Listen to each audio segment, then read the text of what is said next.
Marcy, Skylight, Gray, Cliff, and Redfield done. Now the long walk back to the lodge. 3:55 a.m., just signed in, Santanoni Range, let's go. The wind is whipping here in the Seward Range today. Just finished the Macomb slide and my legs are on fire. Well, I fell victim to the floating logs again. Made it to the top of East Dix, peak number 3 of 5 for today here in the Dix Range. Avalanche Pass. On top of Rocky Peak Bridge, it's like a hurricane up here. Rain and wind here on Tabletop. Whiteface, number 6. Muddy day here on Street and Nye for number 7 and 8. Sunny and blue on Haystack. Algonquin, up in the clouds, number 18. Gothics, number 22. Panther, number 38. Allen, number 45. 7:12 a.m. Big Slide, Adirondack 46er. You're listening to the 46 of 46 podcast. Wednesday, February 7th. After weeks of nothing but gray skies around the Adirondacks, we got a stretch of strange weather. Weather that was so unusual and foreign to us this winter that we didn't even recognize it. We got some sunshine. Yes, it was magnificent to finally see blue skies and that yellow sun reflecting off the snowy trees. With temperatures in the high 20s all week and minimal new snowfall, that meant one thing: pristine winter hiking conditions. The trails were going to be smooth, packed, and fast. So after a few days of enjoying the much-needed beautiful winter weather, I decided to catch the sunrise from a high peak. And I couldn't decide which mountain I wanted to hike, though. I was debating between Cascade or Wright, and I decided to make a game day decision in the morning while I was driving to the trailhead. So my alarm clock rang nice and early, and I was up and moving. I quickly packed up my gear, loaded the van, and started driving a couple miles towards the trailheads. And as I approached the Adirondack Lodge Road, it was time to make a decision. Wright or Cascade? What's it gonna be? Well, I've never watched the sunrise from Wright, but it's a longer hike, meaning there is a bigger risk of missing first light and that maroon glow in the mountain silhouette. On the other hand, Cascade is a faster hike, but I've been up there for sunrise a few times. However, it is a smaller time commitment. As the van rounded the bend past the Olympic ski jumps, it was now or never. Time to decide, what's it going to be, James? Wright or Cascade? Choose now. So I continued past the Lodge Road and kept on driving. Onward to Cascade, a mountain that never disappoints. I pulled up to the trailhead where there was one car parked, still running in front of me. Clearly another hiker who had the same idea that I had this morning. Perhaps he was getting himself mentally prepared since, it was only 10 degrees at the trailhead, meaning the summit would be sub-zero for sure. Speaking of cold, it was time. It was time to take off the jacket and put it in my backpack. When you're winter hiking, it's important to be bold and start cold. And I'll tell you, though, that first mile, it is always cold. But I have to do it because I don't want to start sweating a mile down the road and have to take it off anyway. So I be bold, I start cold, and that's the way to start winter hiking. So I strapped on my pack, nice and cold, closed the van door, and started walking towards the trailhead. I signed in at exactly 4:45 a.m., the first sign-in of the day.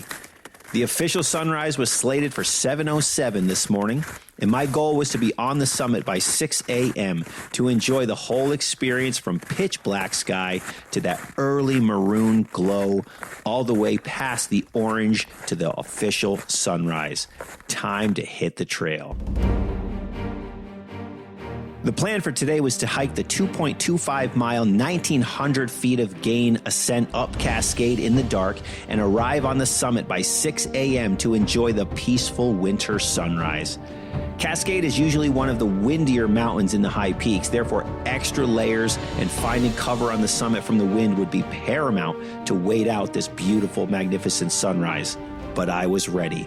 Another beautiful, clear, star-filled sky blanketed the Adirondack high peaks. It was going to be a great morning.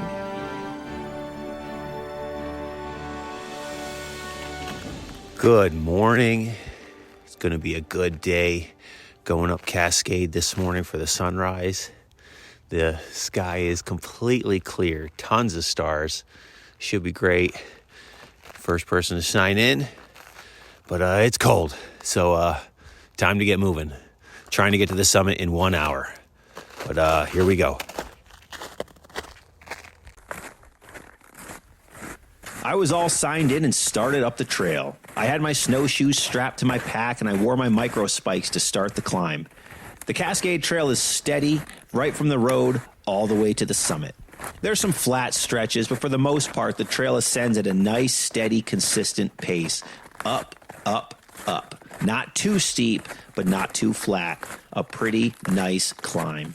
And the beautiful thing about this trail is that there isn't an approach, and the climb begins right from the trail register. This means it is a quick trip to the summit. And the last time that I hiked Cascade back in the summer, I made it up to the tree line in exactly 60 minutes. But my goal today was to move slightly faster and make it to the true summit in 60 minutes. That final quarter mile of the hike has you above the tree line hiking up the amazing rock slab that is the Cascade summit. The summit has 360-degree views too, and it is truly spectacular if you've never been up there. And if I wanted to make that time, though, I had to start moving, and I had to start moving at a nice, consistently fast pace. The trail is fast today. Just moving at a really nice speed. It's like a sidewalk. Everything is filled in beautifully. It's can't really ask for many better conditions than we have right now out here. But I'm huffing and puffing, trying to get up to the summit in 1 hour. Not much more to report, just climbing up. So right from the start, the trail was exactly as I had hoped for. Flawless. Thanks to the abundance of nice weather and the temperature staying just below freezing, the trail was like a snow-covered sidewalk. It was perfect and fast, broken out, packed down, with little to no ice to be seen anywhere. It was as if someone shoveled a path up the mountain. I cruised up the trail. And I pushed myself because I wanted to make that 1 hour sign into summit mark, and I knew today was the day to do it. The snow filled in all the nooks and crannies from the rocks and the roots as it always does, and there were no sections to slow me down. I hustled up the trail, crunching along the packed snow. My body began warming up nicely and feeling good. Well, besides for my fingers. You see, I like to hike in glove liners until I need to put my actual gloves on, but it was evident quickly that the gloves needed to go on pretty close to the start of the hike. I find when it comes to winter hiking, it's hard to warm up the fingers once they get super cold. So it's best to just keep them warm early on, even if they're a little too warm. By this point, however, the single-digit temperature wasn't even really a problem anymore. It wasn't a bother. So onward up the mountain I went. The woods were quiet this morning and the wind was minimal, leading me to think the summit might have a chance of being calm. Now, I've climbed Cascade enough to know that it would likely still be very windy, but hey, you gotta believe sometimes, especially when you're going up for the sunrise. The climb was smooth as I continued ascending through the snow-covered woods. Despite losing a lot of snow over the last couple of weeks, the high peaks was still a winter wonderland. Today's hike wasn't planned to be a long one since my only itinerary was to enjoy the sunrise on Cascade. That was it. I had to get back home to get some work accomplished this morning. As I climbed, I noticed there was not any stretches of ice anywhere. Zero. Not on the steep sections, not on the flat sections. It was truly a packed sidewalk of snow, just flawless. So this had me thinking one thing.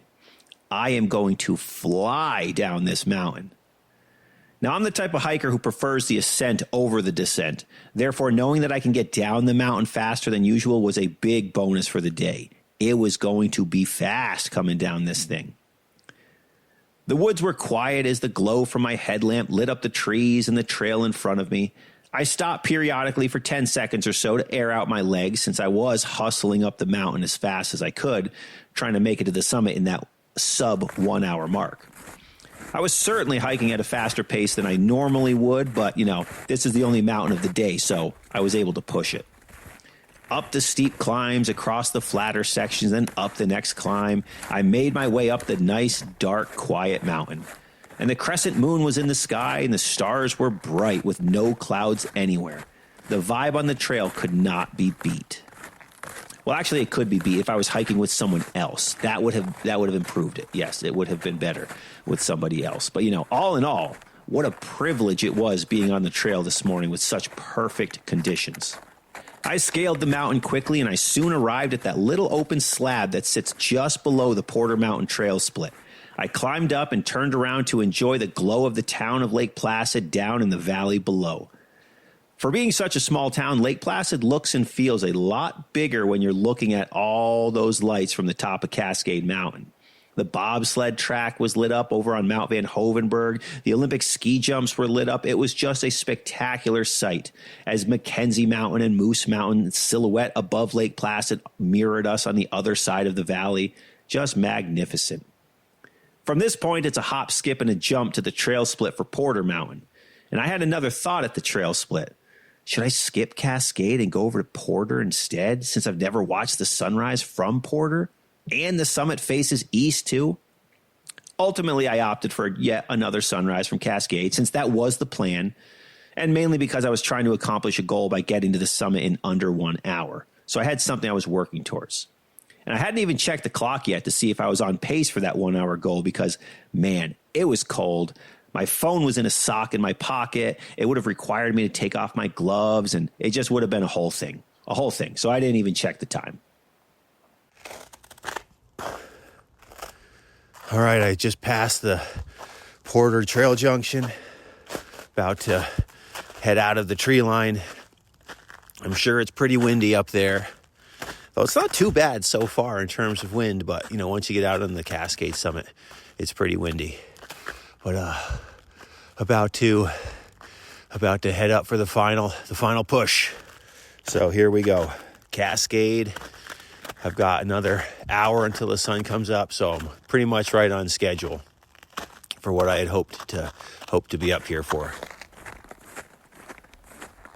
Upon arriving at the junction for Porter, I didn't even stop, and I just immediately went left towards the Cascade summit, onto the boardwalk, and then eventually out to the rocks.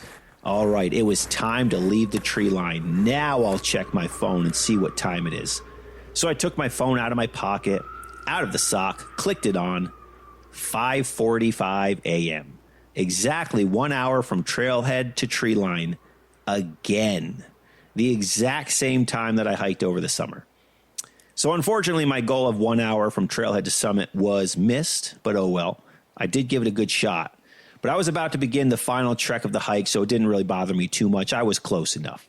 And the most fun part of the hike was just above me, as I leave the tree line and head out onto the rocky summit of Cascade Mountain. The sky was beautiful, the stars were shining, and Lake Placid was lit up down below. The maroon glow was just beginning to show itself too, so it was perfect timing. The wind was blowing, not quite whipping status for all you podcast diehards out there, but it was blowing. I carried on up the snow-covered rock towards the summit, climbed the wooden ladder, followed the cairns, and landed on the summit of Cascade just before 6 a.m. It was dark and the hard work was over. Well, I thought the hard work was over, but I'll get into that later. But now it was time to put on some layers and enjoy the show. We worked for the sunrise. We're here. It's time to enjoy the show. The sunrise was coming. Good morning, Cascade Mountain. It's nice to see you again. All right, I'm layered up. I'm on the summit. I made it. Little slower than I had hoped, but overall not too bad. I'm currently sitting between these little boulders, looking at the sun, or waiting for the sun to rise. The moon is currently hanging over the mountains in a really satisfying way. A little crescent moon. It's super low. It's pretty awesome though. It's nice and dark up here. We can see the silhouette of the Great Range to my right. It looks pretty decent, and you can see the outline of the snow patches also. Looks pretty awesome. But yeah, it's going to only get better from here. The maroon glow over the horizon is nice and deep. Soon that maroon will turn into a orange.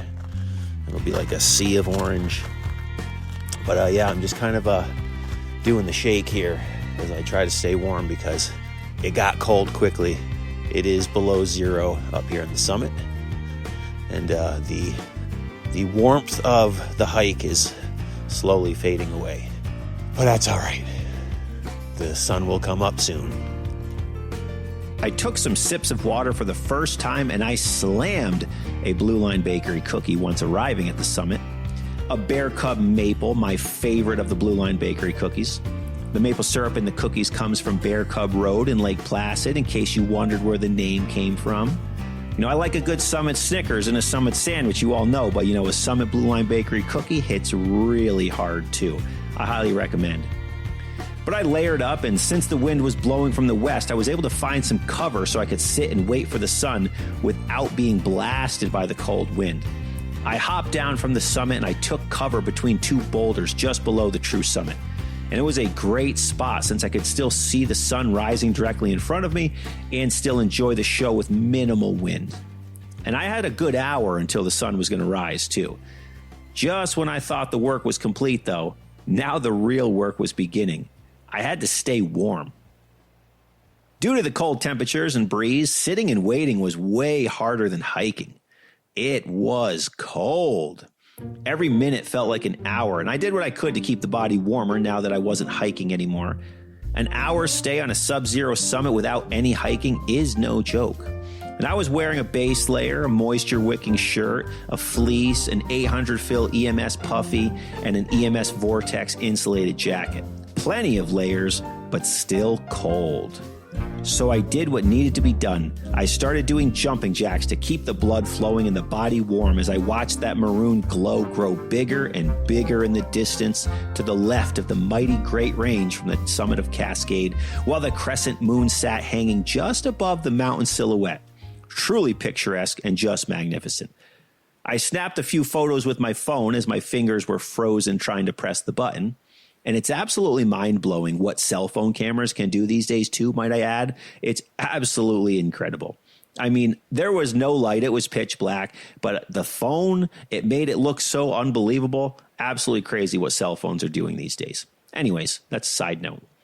And about 30 minutes after arriving on the summit, I saw a headlamp coming up the trail. It was the dude from the trailhead. And I was excited to have some company as I waited for the sun to rise. You know, nothing warms your body up like good conversation, am I right? We got to chatting, and he said if I didn't show up, he probably would have just napped in his car for a couple hours and started hiking after the sunrise. So he thanked me for inspiring him to start hiking and catch the sunrise nice and early. Remember, people, miles in the dark don't count. Nothing like being on the summit or being miles deep in the woods when the sun comes up and you are well into your hike. You know, when the sun rises, it feels like it's a whole new day, and you're already deep in the woods instead of just starting out at the trailhead. It's a fantastic feeling, and that is why I say miles in the dark don't count. But we chatted and took in the views as the maroon glow slowly turned into a sea of orange, filling the sky behind the high peaks. The definition on the mountains and the snow was beginning to reveal itself as the night started to fade and the daylight started to approach.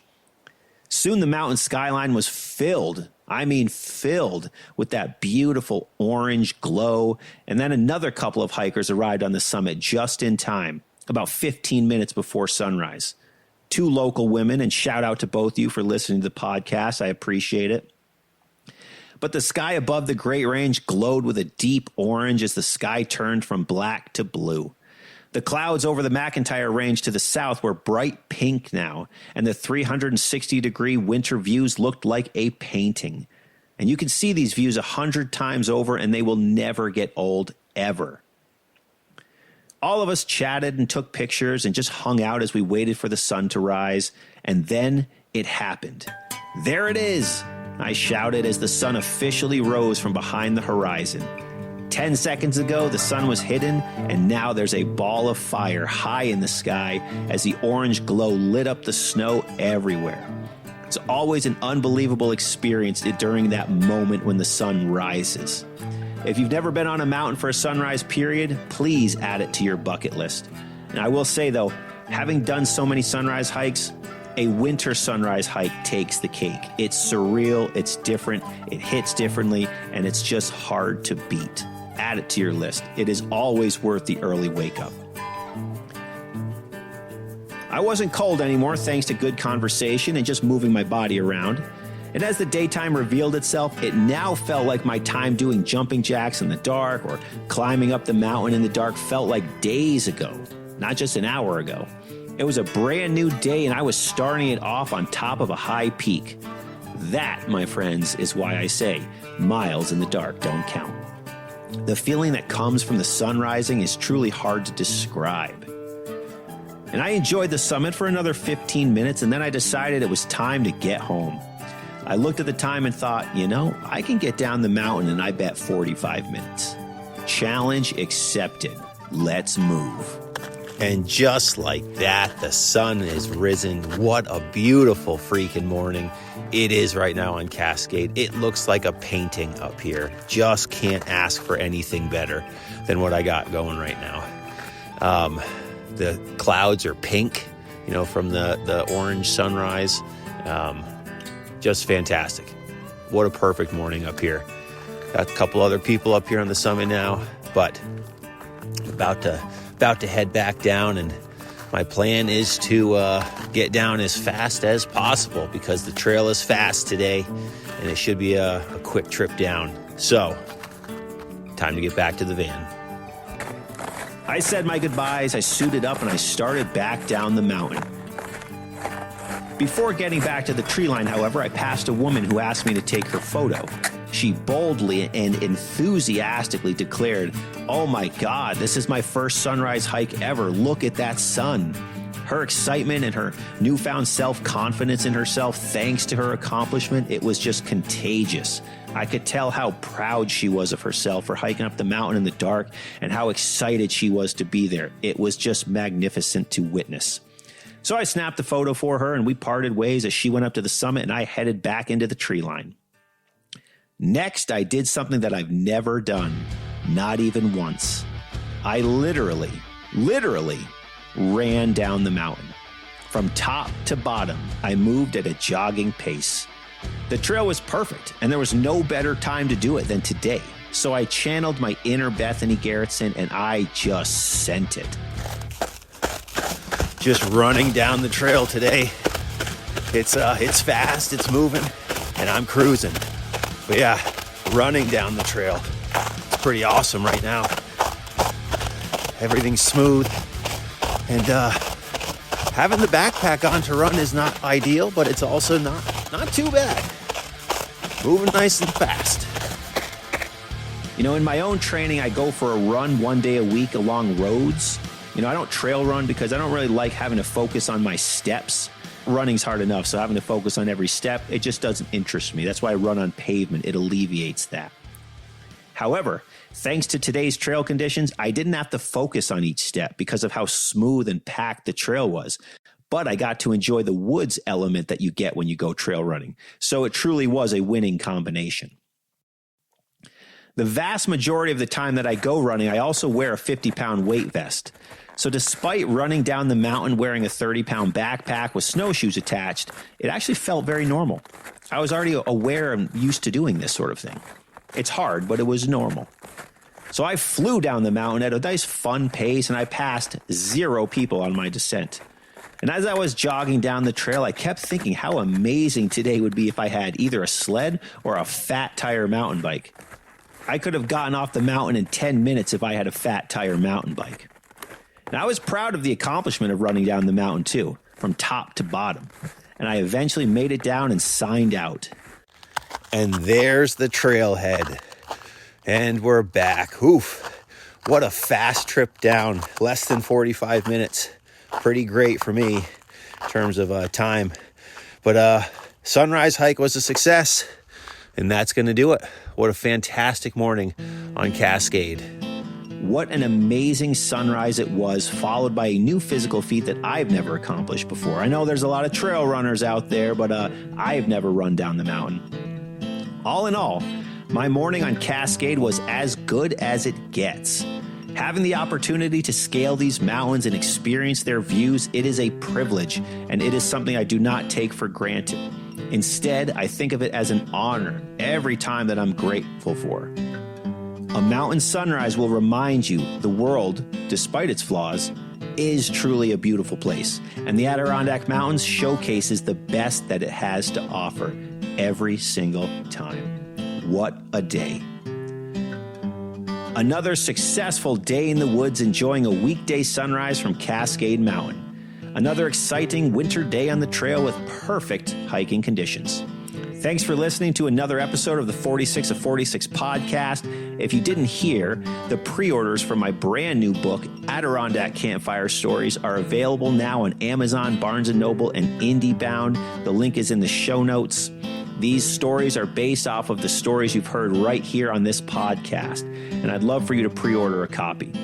Also, check out my brand new website, 46outdoors.com, 46outdoors.com, which is the new home of the podcast, along with all my other offerings, including my guide service, Great Range Athlete training programs, which are strategically designed workout programs to help you get in mountain hiking shape. You can pick up my ebook on how to climb the 46 high peaks and more. That's all at 46outdoors.com. Thanks again to everyone for listening. I hope you have some winter hiking adventures in store for you this season. And if you're new to winter hiking, check out my 3-part Winter Hiking 101 series here on this very podcast. Just scroll back. But that'll do it. Remember to always leave no trace. Do the rock walk. And if you carry it in, carry it out. See you on the trails, everybody.